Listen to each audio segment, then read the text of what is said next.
All right. What's up, gang? How we doing? Thursday night football. Of course, being at my parents' house, the phone started ringing right when we hit record, which is just always how it goes. And of course, being in your parents' basement, of course, they're going to have a home phone because what parent doesn't have a home phone? But anyways, Thursday night football, joined with me by the nasty boy king, Ahaan. Rungta. Ahaan, how we doing? Not too bad. Appreciate the intro as always with the nasty boy because Oh, your mic cut out. There you go. Oh, now you're muted. always convenient. Are we good? Yeah, you're good. You're good. Yeah, it's like it cut out, and then I heard you like click it back on, and then StreamYard muted yourself because there was like a mic change. So it's just a comedy of errors. Anyways, I was just saying I appreciate you calling me nasty boy because it is indeed nasty boy night. I mean, Broncos versus Chargers. I mean, Sean Payton himself, Hall of Fame nasty boy. So this is the night to get nasty. This is absolutely the night to get nasty. And yeah, it's one of those I mean, it's the night to get nasty, and then it's also like the end of the season is just, especially with the NBA, it's even worse. But you could really get deep into the nasty boy life at the end of the season because like guys getting hurt, guys getting rested, like what we're seeing with the Saints with Kamara going down and stuff, with like Spencer Rattler as their quarterback. Yeah, it's nasty boy central. But we'll get to that. Tonight, we got Broncos versus Chargers.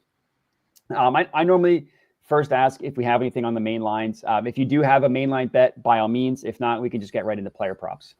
Yeah, I mean, you couldn't pay me to pick a side on this game. I mean, gun to head, if someone told me you had to pick a side for like a pool or something, I kind of like the under in this game, and I'll get into a little bit of why I would lean for this to be quote unquote a defensive battle. But yeah, I mean, both defenses have proven that they're capable of having bad nights.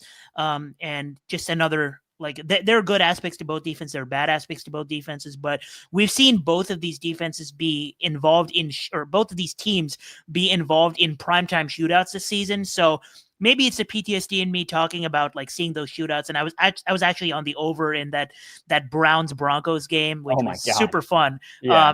But yeah, I mean, both defenses are capable of playing well. Both offenses are capable of playing well. But regardless, like, I think there are some angles. Oh, might cut out again. I might just go no headphones, and we will see how that turns out. Yeah, sure. Yeah, no problem. No problem. But, yeah.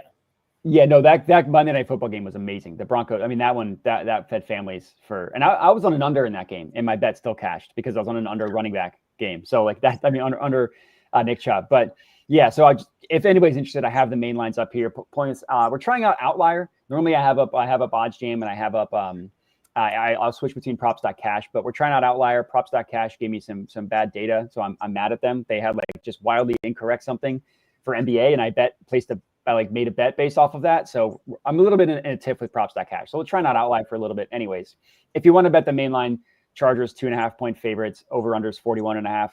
I would lean towards the Broncos because like when do the Chargers ever do anything right at the end of the year? I get that they have Harbaugh and stuff, but yeah, we can go to the player props. So I'm going to start just because I have one bet that I locked in that I am not going to recommend anymore, but I do want to just tell the people about it. It's nope, not most rushing yards. It's Gus Edwards rushing yards. So I locked him in at 41.5. That line has just gotten totally pasted down to 34.5 is where it's at on most books. You can get like, it looks like a 35.5 if you want to take an under there, but I mean, you're not getting anything close to what it was when I got it at 34.5. So at this point, I probably wouldn't take it. Like 41.5, I would have taken it down to probably like 37.5, but 35.5, 34.5, absolutely not. So I just wanted to tell the people about that because it is a bet that I gave out on my YouTube channel. You just really can't get anything close to the price that I got. So if you're betting it right now, I would not recommend it. So anyways, just want to get that out there. What do you like for tonight? Give me your first one. Can I just clarify if you had the under or over? This shows you I did not watch today's video, but sure. Sorry. I had a Gus Edwards under 41.5 rushing yards. Okay, that's beautiful because my first play is Gus Edwards over 35.5 rushing yards. There we go. What's middle? So I admittedly, as I have just revealed, I have not listened to your video yet today. But if you look at like the Broncos run defense, like on paper it's been pretty good. They're number 9 in run stop win rate, number 4 in rush EPA per play allowed.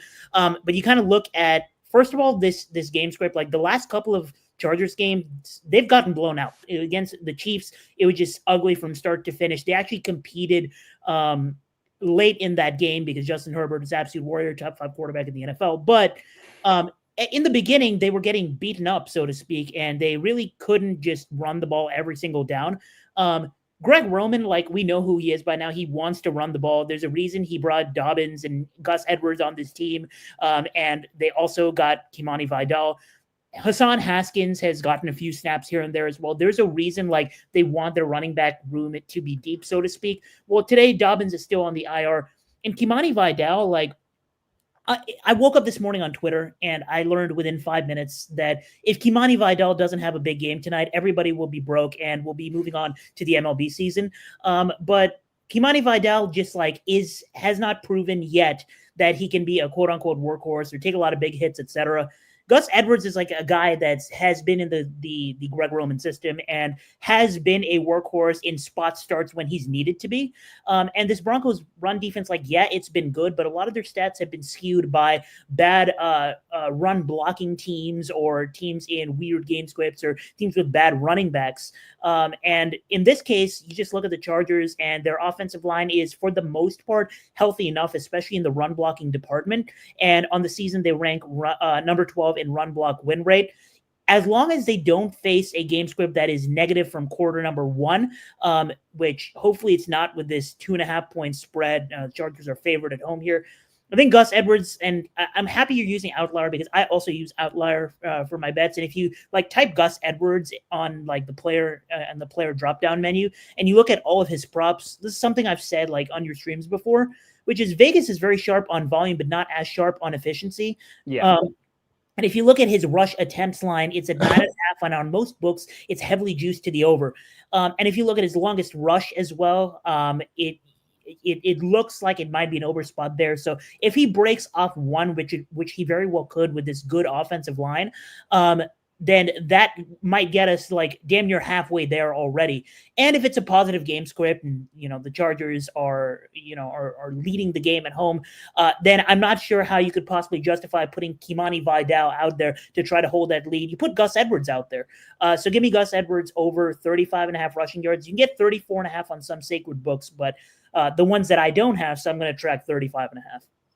Yeah, there you go. Yeah, you can get, I was just looking at it, you can get 34.5 at minus 110 at Bet365. So if you want to take the 34.5, yeah, I mean, to your point about the rushing attempts, his over under is 9.5, heavily juiced towards the over. I mean, we're looking at where would that go? I just lost. Here we go. We're looking at minus 125, minus 129 towards the over on the rush attempts. My thing is just I think he stinks. He averages between 3 and 4 yards a carry. I forget the exact number. I think he's toast. And let's see, he averages, so he's taking 41% of the snaps, but as your point, or to your point, that's because they've been losing and the passing snaps go to Kimani Vidal. He's averaging 3.5 yards per carry. And the thing is getting low volume and then also getting low yards per carry is concerning. So it's not like he's being efficient with them. I didn't look at the Chargers offensive line, but their rush grade is the second worst in the NFL, according to fantasy points, which I'm guessing that also does take into account the running back talent as well. And the Broncos, I mean, 5th fewest rushing yards per game, 2nd lowest rushing yards per carry. DVOA gives them the 2nd best run defense in the NFL, 2nd highest stuff rate in the NFL, lowest adjusted yards before contact per attempt. 34.5, 35.5. I could totally see this being a middle. He has landed in between that number one, in the stretch. Let me go to swear attempts. I'm still working the kinks through with Outlier. So forgive me for being a little bit funky. But yeah, so if we're looking at games, so this is the game in which J.K. Dobbins got hurt. So since then, 32, 36, 23. So if you get your over 23.5 or over 34.5, 35.5, that has cash, and it would have been a middle between these two teams. But yeah, I mean, to your point, this Falcons game was weird where the Chargers just never had the ball. That was when Kirk drove the ball up and down the field, but just kept throwing interceptions. And then they just got boat raced by Tampa Bay last week. So anyways, I mean, it's interesting giving out different plays. I think that people can kind of, I mean, I honestly at my price is no longer available. So I just said it was a stay away. So I'm not even telling people to do the opposite of what you're saying, but I always do like it when there's some disagreement. So then that way, it's not just everybody agreeing with each other. All right. So, and hey, if people got your under 41.5, like they can take 35.5 right now, and you have yourself some nice middle abilities. So yeah, or someone even suggested that you could arbitrage it. Like you could take 40 plus at plus 122, and like if he lands on exactly 40 or 41, you won both bets. Yeah. But if only one of them cashes, that's still an arbitrage opportunity. So yeah, if people on the Dub Club were able to get that, I put it out on YouTube as well. Anyways, all right. So we're on Gus Edwards just in different ways. What's your next one? Yeah, on the other side, I have a play as well, and over on the Broncos offense side of things. So you look at this Broncos offense, and yeah, I mean, people who know me know I was not a fan of Bo Nix when he was getting drafted. I was like, oh, this is such a Sean Payton thing to do, et cetera, et cetera. But he's played pretty decently. But it's time. It's time that in a divisional rematch, it's time he gets quote unquote humbled a little bit. I think this game is going to be super competitive. I think he might face a negative game script. So I'm going to take an over on a pass catcher here. But you look at what kind of there's always a little bit of value somewhere on the Broncos, and it's our job to find it. And when it comes to this Broncos pass catching room, for the most part, and now I'm going to jinx myself when I say it, I seem to always find the one pass catcher that has the spike game. Courtland Sutton's my absolute my boy, right? Like I have his jersey. Like this is a man who's just simply good. He's always, kind of needed a quarterback to be in the wide receiver 2 tier, et cetera, et cetera. Yeah. But one of the things that makes him so good is he absolutely destroys man coverage. Well, the Chargers play man coverage at the number 29 ranked rate in the NFL and play zone at the number 2 rate. Or they rank number 2 in zone coverage rate. Yep. So these are spots where this is the spot where it may be a Courtland Sutton usage letdown spot. And I'm not going to fade Courtland Sutton's receiving yards because the one time I tried it, he absolutely destroyed the over because he's just a good player. He can get plays in chunks, and I don't think this Chargers, DB room is necessarily top 5 or anything like that. So I'm not going to fade Courtland Sutton, but what I am going to do is because I think there might be a negative game script, I'm going to back Lil Jordan Humphrey here, and I'm going to go Lil Jordan Humphrey over 7.5 receiving yards. I'm just going to see if we can get the same number. Minus 110, bet 365. Yeah, that works. Or if you don't have the sacred book, minus 115 on DraftKings as well. Yep. But potentially a ladder spot because Lil Jordan Humphrey is is just one of those guys that can rack, just catch a huge play and you're there, or you might be sweating a ladder as well. But also just you look at the usage over the last few games, the routes have been there, and regardless of game script, right? This is a spot against a zone coverage team like. The tight ends have been sneakily very useful for the Broncos all season long. It seems like a new tight end scores for the Broncos every week. This is the kind of spot that it's maybe a less of a usage spot for the tight ends, less of a usage spot for Courtland Sutton, and more of a usage spot for the decent players that come out of the slot and also take advantage of the zone coverage when they're on the outside as well. Both Devon Vele, which is a little bit more of a popular option, but his line's a lot higher, and Lil Jordan Humphrey play that role in that Lil Jordan Humphrey gets 48% of his snaps out of the slot. And the routes over the last, over pretty much the whole season have been there. There was a little dip in week 13 against Cleveland and week 15 against Indianapolis. Some of it was he was dealing with a little bit of an injury, but it was also just completely different matchup, and they kind of didn't need him to do much. This is a spot where they need him a little bit. So you might cash this in just one catch. You look at his receptions line, the over 1.5 is heavily plus money, but his longest reception line is also 6.5, which is interesting to me. So if he gets one catch for 8 yards, you're there.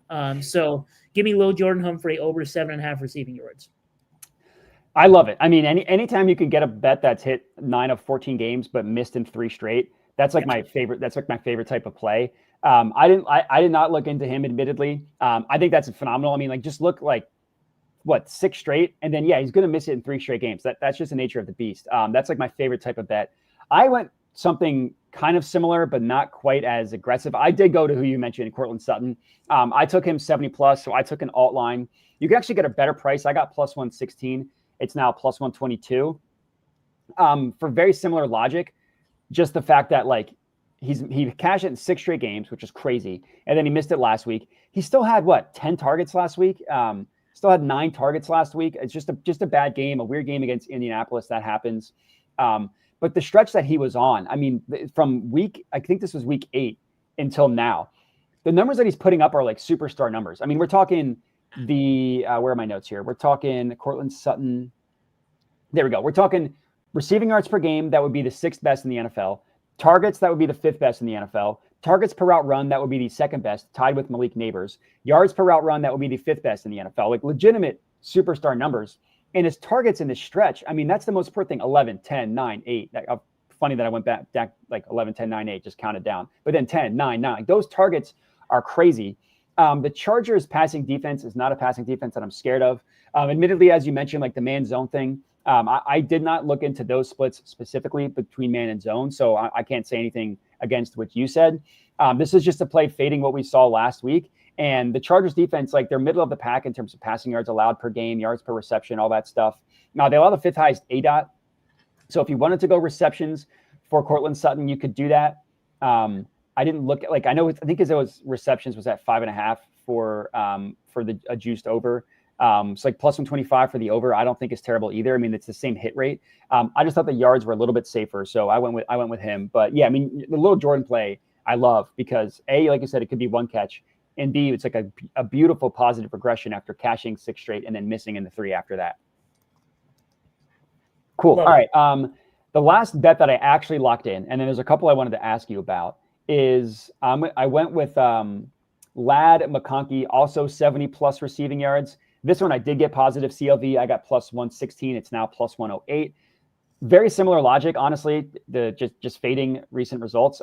Ladd had cashed this in 3 straight games, 100 or over 102 of the 3. And then he missed it last week. Weird game. Like you would have thought this would be a good game for Ladd going up against the Bucs, who give up a lot of receiving yards specifically to wide receivers. Just didn't work out. I think he had. He had 7 targets. Like that's the most important thing. He had 7 targets, which is solid. And like people are going to be scared off of Ladd because Patrick Surtain is in. That honestly makes me like this play even more. Ladd runs 73% of his routes in the slot, and Surtain never lines up in the slot. Like literally not 6% of the time he lines up in the slot. And Ladd has run the 6th most routes in the NFL from the slot, has the 4th best win rate in the entire NFL out of the slot. And his targets per route run and his yards per route run numbers are like top 20, top 30, depending on like what you use for your filters and stuff in terms of like minimum routes run and all that stuff. So he's not amazing, but he's not terrible. And again, 4th best win rate is not bad. And yeah, Patrick Surtain's awesome. According to PFF, which I get, like PFF is not perfect, but the worst cornerback on the roster for the Broncos is their slot cornerback, who Ladd is going to be lined up against. And the Broncos defense is very good, but they've been giving up a lot of passing yards recently, like the second most receiving yards to wide receivers in the NFL allowed since week 8. A lot of that is obviously going to be the Jameis game, where he threw for, like, Jerry Jeudy went for over 200 and Elijah Moore went for over 100. But if you just line up, like you just move your receiver to not on Patrick Surtain's side, you can have success. So I don't want to mess with Quentin Johnston, who might just drop everything that gets to him. Josh Palmer has been hit or miss this year. His number's low, so he's not a terrible option either. But I just wanted to go right back to Ladd after, like, him and Cortland Sutton. They missed it last week. I like them. If one of them cashes, then we would have made money from at least those 2 specifically. Yeah, I really like it. And I release some primetime threads sometimes. I kept this one, my primetime thread on Twitter tonight, relatively short, just because I was going to explain most of my stuff here. But that is something I mentioned, that, like, if you're like a fantasy manager and you still have Quentin Johnston on your team because you're playing in a deeper league, it's like, if you start him tonight, you deserve to lose, because the floor is literally a goose egg for Quentin Johnston today, just because, like, yes, Patrick Surtain does not shadow all the time, and we saw that in Cleveland when Jerry Jeudy went for 200-plus receiving yards, but that was also the only time Levi Wallace has looked that bad, like, the entire season in Jerry Jeudy's revenge. Levi Wallace is solid enough that he can shut down Quentin Johnston. All the corners on Denver are good enough to shut down Quentin Johnston, pretty much. And of course, the primary matchup he will see is Patrick Surtain. So while Ladd McConkey, cooks in the slot. So I really like Ladd McConkey. And just to add to that as well, the Broncos, like I mentioned, like they play man at one of the highest rates in the NFL. But when they are in man, like most teams play more zone than man. They rank top 5 in man coverage rate at around like 33%. When they are in man, no team has allowed higher completion rate when in man than the Denver Broncos. So even though they play man a lot, they're not necessarily great at it when it comes to allowing those, especially the short catches, which is exactly what Ladd McConkey does. And if you look at Justin Herbert's completion line, that's another one that I considered, which was his 21.5 completions. Yeah, that's another one. Like if you want to fade recent results, like he hasn't hit that in a while. And his completion line is 21.5. So if you think this game is competitive, you can either go the Herbert completions route or the McConkey receptions route. I think that can go either way. And if you're one of those 12 million people who are on Kimani Vidal receptions, like that correlates to this as well. So that was what I was about to ask you. First of all, I love the Herbert completions. Like, yeah, he's missed it in what's this, 8 straight games, 21 in 3 of his last 4. Like, that screams positive regression. The fact that he's missed it by 1, like that's just so, like, one drop pass. Quentin Johnson catches a ball against Baltimore, or like a pass interference doesn't get accepted, it gets rejected. So like that's crazy noise how close that's been. So I like that. All right, was there any other bet that you actually have locked in? Because you mentioned the play that I wanted to ask you about. Yeah, I mean, I gave you the 3 plays that I'm most likely going to be on there. After we get off stream, I'm going to officially lock them in, put them in Discord, whatever, and then work on long shots. I will say, Lil Jordan Humphrey, if you look at, I mean, one of the reasons you should bet on a guy like Lil Jordan Humphrey is when you cash, you can say his name out loud and it's fun. But another reason is if you look at the 3 games where he got, there was a span between weeks 8 through 9 where he faced 3 straight secondaries that weren't phenomenal in the Saints, the Panthers, and the Ravens, who at the time were not the best coverage unit. And you look at exactly what he did on those games: 2 red zone targets, 2 red zone targets, 2 red zone targets. And then the 1 touchdown he scored is week 11 against the dog poo-poo Falcons on a deep catch that wasn't even a red zone target. The Chargers have shown you in primetime this year that they are capable of giving up bombs. They've shown you that they're capable of giving up touchdowns to wide receivers. DeAndre Hopkins just killed them a few weeks ago. Well, Jordan Humphrey, anytime touchdown is plus 1,200. You don't have to ask me twice. Plus 1,200. Wow. You had me at plus 1,200. I'll say that. Does not take a lot to convince me for something that's plus 1,200 odds. That's crazy. It looks like, never mind, over 1.5. We want to get nasty. 2 touchdowns plus 12,500, or just the 1. I mean, you know me. When I play 1, I either play the first touchdown as well or the 2+ touchdowns as well. We will see what call I make. I think 2+ touchdowns is only available on Caesars and Bet365 right now. So we'll see what I end up locking in. I will tell you on this anytime touchdown. I love that. I mean, also I just love it from a line chopping perspective. Plus 550 to plus 1,200. That's like literally double. That's crazy. So all right, I also saw a lot of people were on this one, and Carlos also mentioned it in the chat. Vidal receptions, Vidal receiving yards. I really like this one. The Broncos. I don't know if this is still the case, but last I checked, they'd given up at least the top 5 receiving work to the running back specifically, which makes sense because they're like a heavy blitzing, heavy pressure team, which a lot of times that just like the valve is the running back. And so part of the reason why I wanted to fade Gus Edwards is because Gus Edwards takes 41% of the snaps. Majority of the snaps have gone to Kimani Vidal, but Gus Edwards gets the majority of the carries. So he gets 46% of the carries, and Kimani Vidal, his carries are in the 20s. So he is like the receiving back for the Chargers. I get, like, if you think that the Chargers are going to be winning, then I'm guessing you probably don't like it because that would not line up. But I mean, 12.5 receiving yards is not bad, and receptions is over 1.5. I guess the receptions kind of blows. Like they're telling you he's getting 2 receptions, he's also probably getting 13 yards. If I had to guess, it would be your logic. But anyways, go ahead. Yeah, I mean, I was going to say, some of the things I covered already. If you look at his last 2 games, which a lot of people are going by, like people look at the game log and they'll be like, okay, like let's look at the sample where Dobbins hasn't played. And they see 2 of those games are the last 2 games where he's run 11 and 12 routes. But they were also getting like in the first half of the Chiefs game, they were getting blown out. In the last game, they were getting blown out all 4 quarters against the Bucs. If you think they're going to get blown out from the beginning, from the get-go tonight, yeah, Kimani Vidal is probably a smash.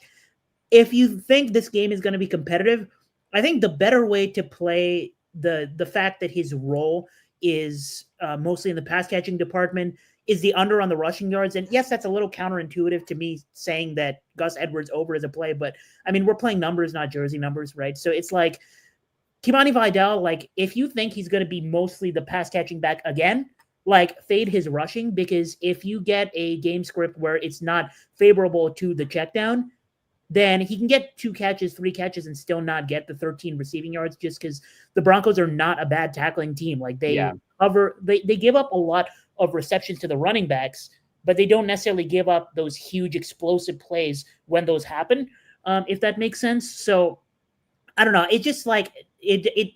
I'm not touching anything Kimani Vidal related. If you want anecdotal evidence of what I think of that play, but I would not be surprised if he catches 1 or catches 2 and goes for 30 yards. It just I feel like the lines look fair.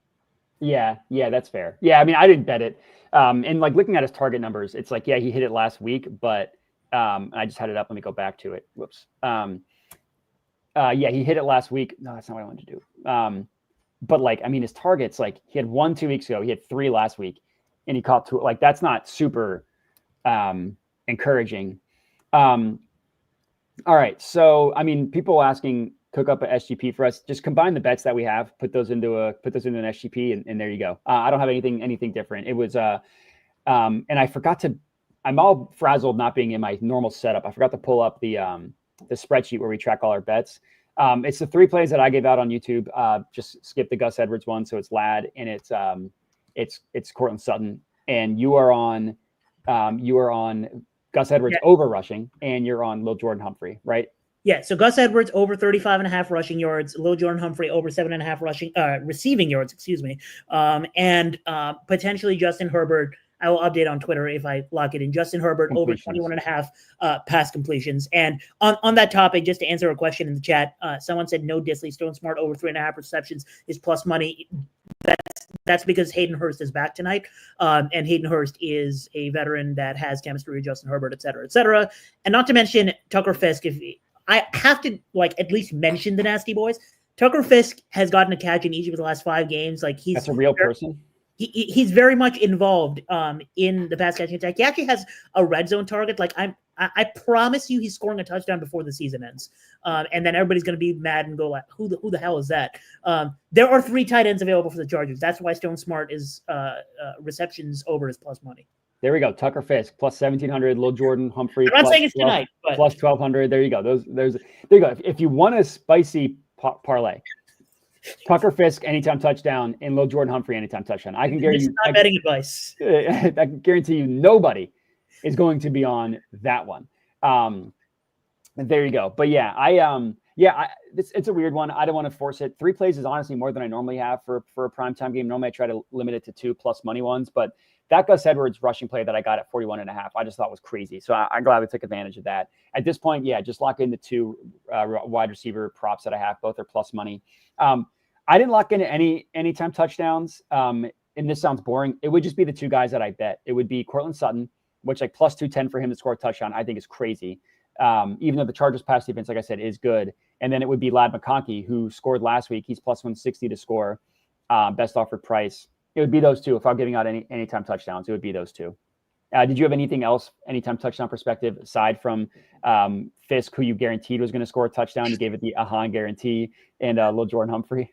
I mean, you don't. I think you don't realize how many people will take what you say seriously and then DM me racist hate messages when he doesn't even touch the field. But okay, hoping people know that I'm kidding. If there's a smile on my face, yeah.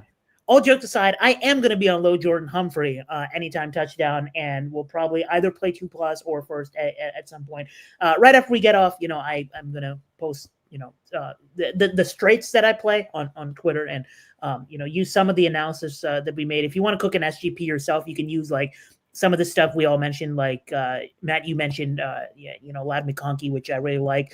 If you like the Cortland Sutton look, you can put that as well. But I'll also make an SGP. I'll put that in the Parlay Science Discord, which I'm part of. So I'll figure all that out right after we get off. But the plays we gave out, you can also read my thread. Like we both don't like Quentin Johnston tonight. Yeah. I will put a Quentin Johnston under in my SGP, spoiler alert. So, but yeah, the 3 plays that I like the most are the ones that I gave out. There you go. Cool. All right. Well, Ahaan, before we hop out here, I just want to tell the people, I know you mentioned it, but where they can find you, Twitter, Parlay Science, anything you want to plug. Yeah, I'm on Twitter at Ahaan Rungta. I always say this, I tweet a lot. If you enjoy my primetime NBA and NFL threads, I put analysis for those as well. We just had NBA Cup stuff, and it seems like every Cup game, like I cooked betting wise, which means I'm about to get cold soon. So when I get cold, just start muting me on Twitter. But that's where I can be found. And then I'm in the Parlay Science Discord as well. In my channel of the Parlay Science Discord, I will post everything, every single thing that I bet on goes in there. So. There you go. Yeah, check that out. Check Ahaan out. Everybody go follow him. We appreciate him for taking the time. Appreciate you. Glad to hear that you're hot on the NBA because it's been a slog for me, just brutal, but it is what it is. Hopefully we have a good night tonight. I will not be back on Sunday. I'm actually going to the Eagles Commanders game because my parents are in Washington, so I'll be going to that game. Hopefully watching the Eagles win. Monday I'll have to see. But yeah, either way, I appreciate everybody for tuning in. Everybody make sure to bet responsibly and have a good one.